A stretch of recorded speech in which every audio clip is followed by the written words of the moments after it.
Welcome to our channel. Today we how to recover your Ethereum with BlockFi step by step clearly. Begin by visiting the official BlockFi website. Log into your BlockFi account using your registered email and password. Once logged in, navigate to the Assets section on your dashboard. Locate Ethereum in your list of assets. Click on Ethereum to access its details page. Look for the option labeled Withdraw. Select Withdraw to initiate the process of recovering your Ethereum. You'll be prompted to enter the amount of Ethereum you wish to withdraw. Next, enter the recipient's wallet address accurately. Double-check the wallet address for any errors.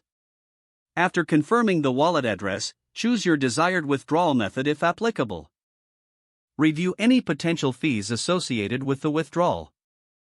Once everything is confirmed, click on the Withdraw button to proceed. A verification step may follow, requiring you to authenticate the transaction via email or two-factor authentication. Complete the verification process to finalize your withdrawal. You will receive a confirmation message outlining the details of your withdrawal. Keep an eye on your email for any updates regarding the transaction status. Monitor the receiving wallet to ensure your Ethereum arrives successfully. If you encounter any issues, refer to BlockFi's customer support for assistance. If the page does not load, refresh the browser or try again in a private or incognito window. Make sure you are using the correct email address, then retype it carefully to avoid small typos.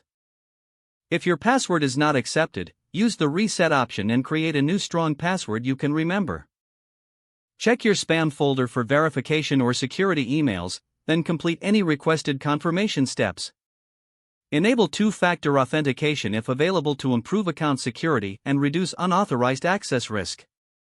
After signing in, review your profile details so your contact information and settings are accurate and current. If you see an error message, note it down and try again after restarting your device and internet connection. Log out when you finish, especially on shared devices, to keep your account and payment information secure. If the page does not load, refresh the browser or try again in a private or incognito window. Make sure you are using the correct email address, then retype it carefully to avoid small typos. Don't forget to like this video and subscribe to our channel for more step-by-step tech guides.